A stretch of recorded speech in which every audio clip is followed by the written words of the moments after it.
بسم اللہ الرحمن الرحیم الحمد للہ رب العالمین والصلاة والسلام على سید الانبیاء والمرسلین وعلى آلہ وصحبہ اجمعین اما بعد فقد قال اللہ تبارک وتعالی في القرآن المجید والفرقان الحمید انما يخشى الله من عباده العلماء وقال عليه الصلاة والسلام من عمل بما علم أورثه الله تبارك وتعالى علم ما لم يعلم أو كما قال عليه الصلاة والسلام. مقتدر حضرات اساتذہ کرام اور عزیز طلباء، میں سب سے پہلے شکر گزار ہوں عزیز محترم جناب مولانا مفتی عمر صاحب ملاحی ساکن سلالہ بارگس کا وہ ذریعہ بنے آپ حضرات تک پہنچانے کا اور آپ حضرات کی ملاقات کا. ان کے ذریعے آپ حضرات سے روبرو ہونے کی سعادت حاصل ہوئی، اس پر اس خادم کو خوشی ہے. مچھلی کو جب پانی مل جائے تو آپ جانتے ہیں کتنی خوشی ہوتی ہے. اس لیے اسی طرح جب کسی طالب علم کو طلباء اپنے دوست مل جائے تو کتنی خوشی ہوگی، آپ حضرات سمجھ سکتے ہیں. اس لیے کہ جیسے آپ حضرات طالب علم ہیں، آپ کا یہ خادم بھی طالب علم ہے اور اپنے کو طالب علم ہی سمجھتا ہے. اگرچہ آپ کا جو مقام ہے، آپ کی جو حیثیت ہے، اللہ نے جس رفعت اور تقدس و عظمت سے آپ کو سرفراز فرمایا ہے، وہ عظمت و رفعت و تقدس اس خادم کو تو حاصل نہیں، اس لیے کہ آپ کے بارے میں آقا نے فرمایا من سلک طریقا یلتمس فیہ علما سہل اللہ لہ طریقا الی الجنہ. آپ جنت کے راستے پہ چل رہے ہیں. ہم بھی کبھی چلے تھے لیکن آج تو نہیں ہے. یہ فضیلت آپ کے لیے ہے. اگر آپ اس راستے پہ چلتے ہوئے اللہ کو پیارے ہو جائیں تو شہادت کی موت لکھی جاتی ہے. معمولی بات ہے. مچھلیاں سمندروں میں آپ کے لیے دعائیں کرتی ہیں، چیونٹیاں بلوں میں آپ کے لیے دعائیں کرتی ہیں، فرشتے آپ کے لیے دعائیں کرتے ہیں.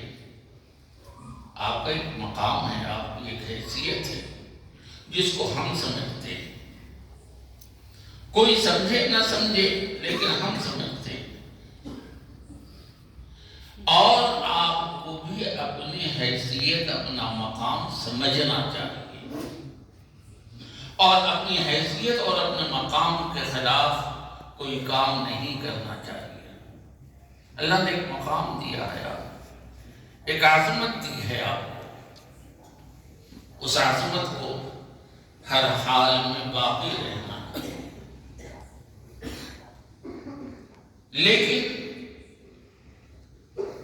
آپ حضرات سے مل کر خوشی ہوتی ہے، مسرت ہوتی ہے، اپنا ماضی یاد آتا ہے. آپ تو ایسے زمانے میں ہیں کہ ماشاءاللہ اے سی والی مسجد ہے. ہم تو ایسے زمانے میں تھے کہ محتمم صاحب نے فرمایا بچوں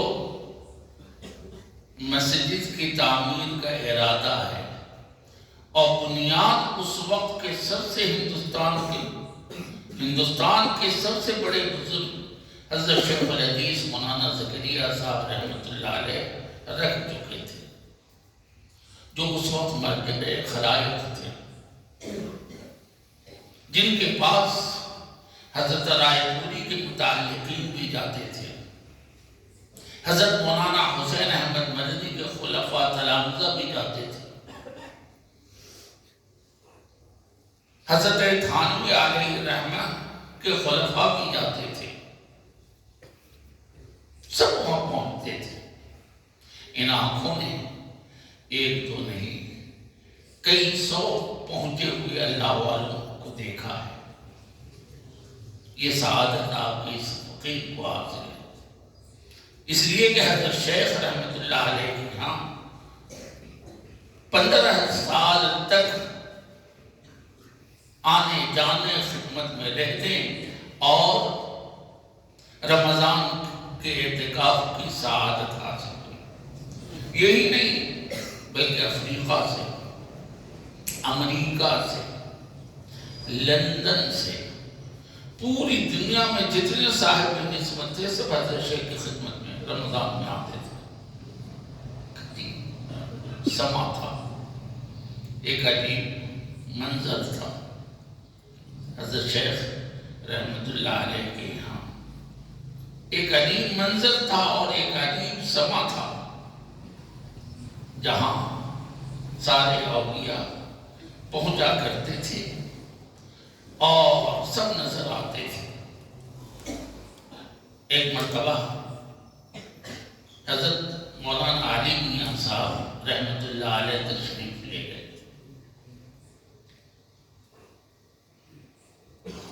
ان کا قیام مسجد میں نہیں بلکہ ایک کمرے میں تھا۔ اتفاق سے نماز شروع ہو گئی۔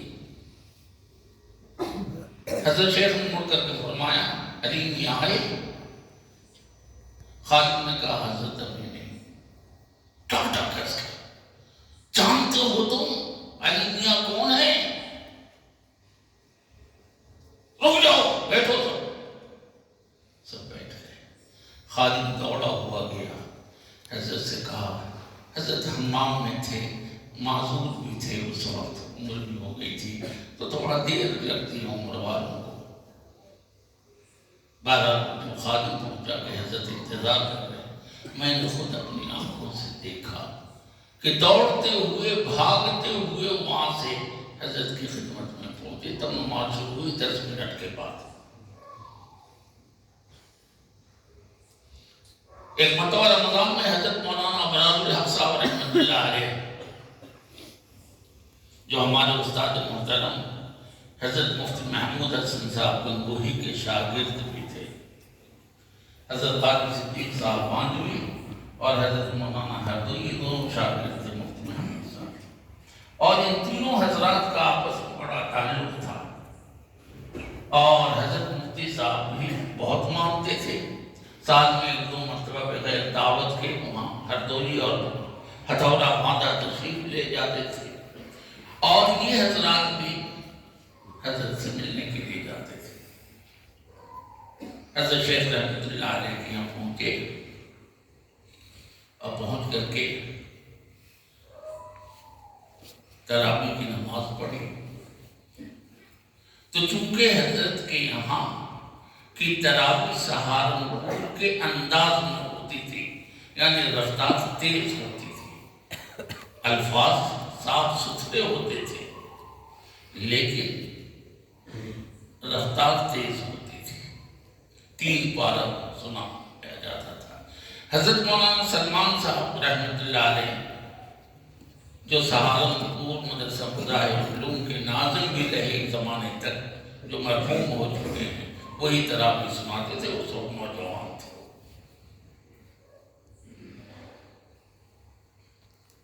حضرت شیخ کو معلوم ہوا کہ حضرت مولانا ہردوئی نے اپنی نجی مجلس میں یہ فرمایا کہ قرآن تو ٹھیک پڑھا جا رہا ہے لیکن تجوید کی رعایت نہیں کی جا رہی ہے۔ بس حضرت شیخ کو اطلاع ہو گئی، حضرت شیخ نے فرمایا خادم سے کہ جاؤ کہہ دو مولانا سے کہ اگر تجوید کے ساتھ قرآن میں تراویح پڑھنا ہو تو جامع مسجد کے قاری صاحب کے پیچھے جا کر کے تراویح پڑھیں، وہ تجوید کے ساتھ پڑھا۔ جب یہ پیغام ملا تو حضرت نے کچھ نہیں کہا، اس لیے کہ حضرت تو شاگرد تھے حضرت مفتی محمود صاحب گنگوہی کے، اور حضرت مفتی محمود صاحب گنگوہی شاگرد تھے حضرت شیخ الحدیث مولانا زکریا صاحب کے، تو وہ کیا بولتے ہیں؟ بہرحال کے بیچ میں بزرگوں کی بات آ گئی۔ عرض یہ کر رہا تھا کہ حضرت شیخ نے بنیاد رکھ دی، محترم صاحب نے بلایا، فرمایا کہ بچوں کیا کریں، وہ جھٹا بگی والا جو ہے نا، وہ جھٹا بگی کی سواری بہت مشہور ہے، جھٹا کہتے ہیں پاڑا کو، آپ کے یہاں کیا کہتے ہیں؟ پاڑا ہی کہتے ہیں، اور اس کے پیچھے ایک بگی ہوتی ہے، ایک گاڑی ہوتی ہے، اس پر مٹی لا کر کے کہیں گراتے ہیں، پہنچ جاتے ہیں کہ جھٹا بگی والے سے بات ہوئی ہے، وہ 35,000 روپیہ مانگ رہا ہے۔ پہلا منبر میں تھا، طلبہ میں یہ بات آئی، میں نے کھڑے ہو کر کہا حضرت آپ 10 پھاوڑا اور 20 کڑاہی منگا دیجیے بس۔ چنانچہ دن بھر پڑھتے تھے اور عصر کے بعد ہم طلبہ جاتے مٹی بھر کر کے اور اس مسجد میں لا کر کے اس کی بنیاد اونچی سے بھرتے بھرتے 1 مہینے میں پوری مسجد مٹی سے پاٹ لیا، 35,000 روپے کی بچت ہو گئی مدرسے کی اس زمانے میں۔ اور آپ کو یقین نہیں آئے گا کہ ہم نے تو اس زمانے میں پڑھا ہے، ہمارا علم تو باسی ہو چکا ہے، ماشاءاللہ آپ حضرات کا علم تو تازہ ہے، آپ نیا کھانا کھا رہے ہیں، ہمارا کھانا پرانا ہو چکا ہے۔ اس زمانے میں ہم نے علم حاصل کیا ہے جب مہینے کا صرف 7 روپیہ خرچ ملتا تھا۔ کتنا ملتا تھا؟ 7 روپیہ۔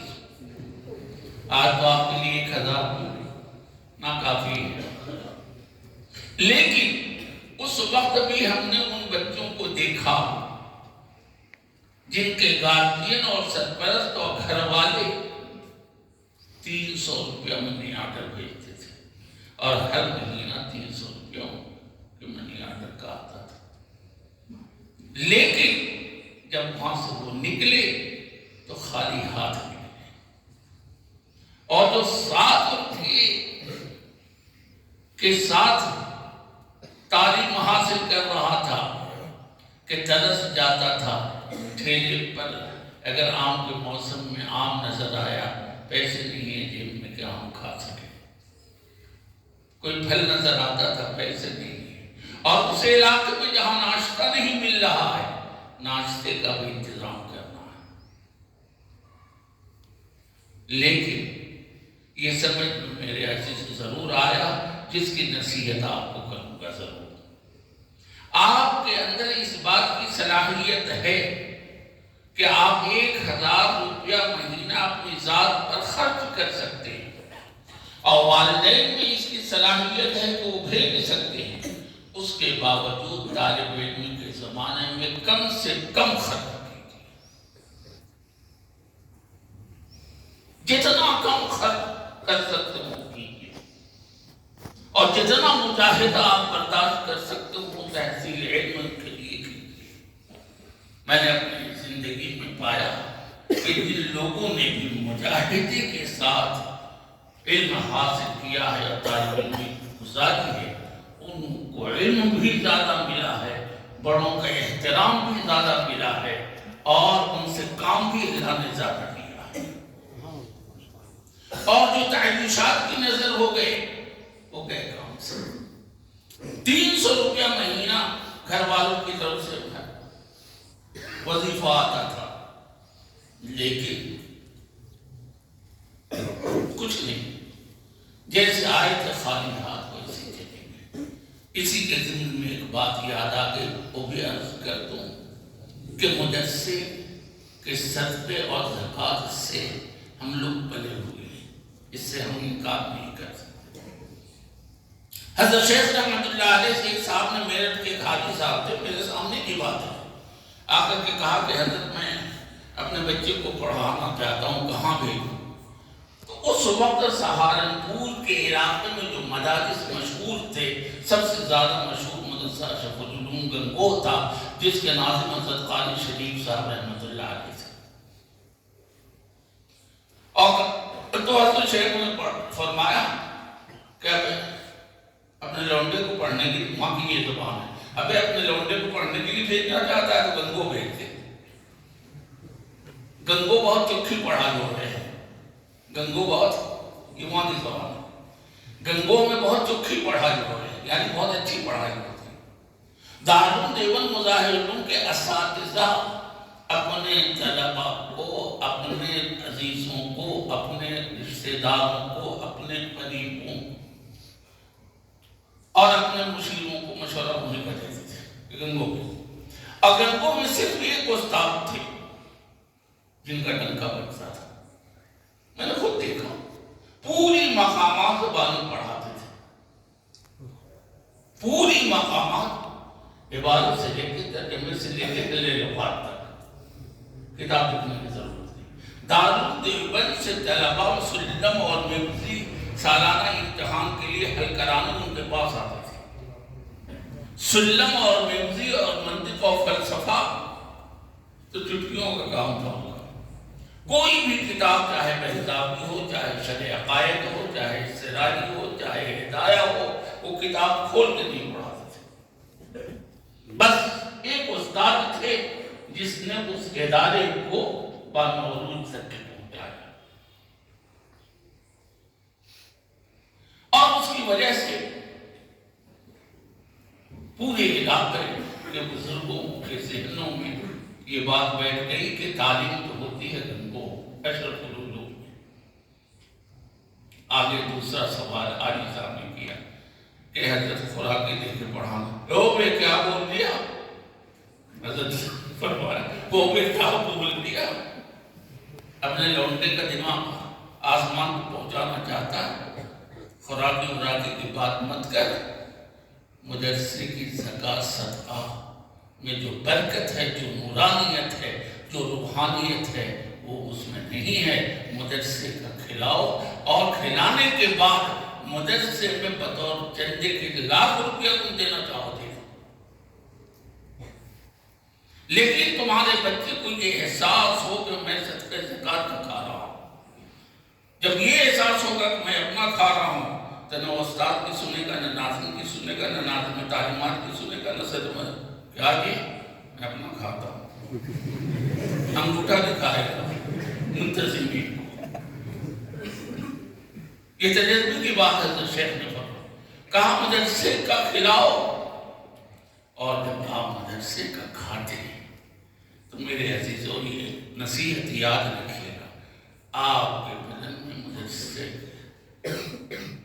کی زکوٰۃ اور صدقہ کا جو خون ہے وہ تقاضا کرتا ہے آپ سے اس بات کا کہ فارغ ہونے کے بعد آپ دین کی خدمت میں لگے۔ یہ جو ہمارے فقراء آج کل سنتے ہیں، یار کیا کریں، کیا تنخواہ ملے گی، کیا ہوگا، 10,000 سے کیا ہوگا، 20,000 سے کیا ہوگا، بھول جائیں۔ حضرت مولانا رشید احمد گنگوہی سے ایک صاحب نے پوچھا، بلکہ کہا کہ حضرت کچھ یوں کہیں ہیں گے کہ کچھ اور بھی چیزیں دارالعلوم دیوبند میں داخل کر دو، تاکہ یہ لونڈے جو پڑھنے آوے ہیں گے ان کا کچھ روزی روٹی اور ان کی روٹی کا بھی انتظام ہو جائے۔ یہ وہاں کی زبان ہے۔ حضرت گنگوہی سرپرست تھے۔ حضرت گنگوہی نے فرمایا میاں سنو، ہم مکاتب، مدارس، مساجد کا ملا بنانا چاہتے ہیں، جس کو بیرسٹر اور ڈاکٹر اور ماسٹر کلیکٹر ایس پی بنانا ہو وہ کالج میں یعنی ہم دین کا خادم بنانا چاہتے ہیں۔ ہمیں یہ مدارس اس لیے قائم کیے ہیں تاکہ دین کے خدام یہاں بنے، دین کی خدمت کرنے والے بنے۔ تو یہ اتنی بات کو طے کر دیجیے گا کہ آپ کے بدن میں جو خون دوڑ رہا ہے یہ قوم کی زکوٰۃ اور صدقے کے پیسے کا ہے، تو اس کا حق ضرور ادا کیجیے۔ معلوم ہوا کہ پڑھ کر کے تاجر بن گئے، پڑھ کر کے ملازم بن گئے، پڑھ کر کے کلرک بن گئے، تو ہم نے حق ادا نہیں کیا۔ اور اس کا بھی ضرور خیال رکھیے گا کہ اپنے اوپر مجاہدہ ضرور ڈالیے گا۔ جتنا مجاہدہ کیجیے گا، جتنا مجاہدہ تعیش اور سہولت اور آسانی سے جتنا دور رہیے گا اتنا ہی آپ کی کامیابی کی چیز ہے۔ تو آج یہ کہنا تھا کہ میں بھی آپ ہی جیسا طالب علم، آپ کو پا کر کے خوشی ہوئی ہے جیسے مچھلی کو پانی میں پہنچ کر خوشی ہوتی ہے۔ کیوں طالب علم ہوں؟ اس لیے کہ علامہ محمود آلوسی، ان کی تفسیر کی کتاب ہے روح المعانی، آپ کے اساتذہ جانتے ہیں۔ اپنے اکابر اس روح المعانی کو دیکھنے کے لیے ترس گئے، لیکن بعض بزرگوں کو ملا اور بعض کو روح المعانی نہیں ملی۔ حضرت تھانوی کو مل گئی تھی، حضرت تھانوی نے بیان قرآن میں اس سے خوب استفادہ کیا اور روح المعانی کی باتیں خوب اس میں نظر آتی ہیں۔ علامہ محمود آلوسی نے روح المعانی میں بہت سی باتیں لکھی، جیسے ایک جگہ لکھا ہے رأیت اليوم العلماء طرا، رأیت اليوم العلماء طرا، یہ اس وقت کی بات کر رہے ہیں۔ علامہ محمود آلوسی اپنے زمانے کی بات کر رہے ہیں کہ رأیت اليوم العلماء طرا اذاعوا العلم واشتغلوا بالعلم، کہ آج ہر مولوی تو رمخاں بنا ہوا ہے، جس کو دیکھو وہ سمجھتا ہے ہم چنی ڈکرے نیست، مجھ جیسا کوئی نہیں، مانا کہ دونوں جی خالی ہیں۔ کوئی مسئلہ پوچھ لو تو ڈبل زیرو ہی دینا پڑتا ہے، لیکن سمجھتے ہیں اپنے کو تو رمخاں۔ اذاعوا العلم واشتغلوا بالعلم، کہ علم کو تو ظاہر کر دیا اور کس میں مشغول ہو گئے؟ لم میں۔ ایسا کیوں؟ یہ کیوں؟ ایسا کیوں؟ یہ کیوں؟ کیوں کیوں کیوں کیوں کیوں کیوں ہر بات پر کیوں؟ بھائی ٹھیک ہے، تعلیم کے لیے کیوں ہے؟ بزرگوں نے لکھا ہے کہ شاگردے کے چون چرا نہ کنت و مریدے کے چون چرا کنت، ہر دورہ مرعا باید فرستاد۔ جو طالب علم، بھائی دیکھو مذاکرے کی مجلس میں کوئی تقریر کے لیے نہیں بیٹھا ہوں، اپنے چھوٹے بھائیوں سے بات کر رہا ہوں، مذاکرہ ہو رہا ہے، اپنا یاد کیا وہ سنا رہا ہوں، کہیں غلط بولوں تو روک دینا۔ کہ اذاعوا العلم واشتغلوا بالعلم، کیوں کیوں کیوں کیوں کیوں کیوں کیوں کیوں ہر بات کیوں کیوں؟ بھائی ٹھیک ہے، کیوں کیوں کی اجازت ہے آپ کو کہ شاگردے کے چون چرا نہ کنت و مریدے کے چون چرا کنت، ہر دورہ مرعا باید فرستاد۔ سمجھ میں آیا؟ نہیں سمجھ میں آیا؟ فارسی نکال دی گئی آپ مجھے سے سیکھا؟ ہاں یہ بات ہے، اس کا مطلب یہی ہے، اس کا مطلب فارسی نکال دی گئی۔ بہت سی چیزیں آج کل مدارس سے نکال دی جا رہی ہیں۔ جس زمانے میں سلم اور میوزی میری بہت مشہور تھی، سراجی اور شرح عقائد اور بہزابی وہ سب تو چھوڑیے، توتی بولتی تھی وہاں طلبہ میں میوزی اور سلم کی۔ وہاں جہاں میں نے 15 سال سلم اور میوزی اور قطبی کو پڑھایا اور شرح تہذیب بھی پڑھائی، معلوم ہوا ابھی 1 سال پہلے کہ وہاں سے منطق نکال دی گئی، میوزک بھی نکال دی گئی۔ میں نے کہا سبحان اللہ، کچھ دنوں کے بعد کچھ اور بھی نکال دیا جائے گا۔ ایسے ہی نکالنے کا سلسلہ رہا، کیا پتہ کیا کیا نکال دیں۔ یہ فارسی کا مقولہ ہے کہ جو شاگرد سبق میں استاد کے سامنے چوں چیرا نہ کرے کہ حضرت یہ کیسے، یہ کیوں، یعنی سوال و جواب مسئلے سے متعلق کرنے کا شاگرد کو حق ہے، یہ حق چھینا نہیں جا سکتا۔ کوئی بات نہیں سمجھ میں آ رہی ہے، ادب کے دائرے میں وہ پوچھ سکتا ہے۔ اور جو مرید چون چرا کرے، پیر نے کہہ دیا یہ کرنا ہے، حضرت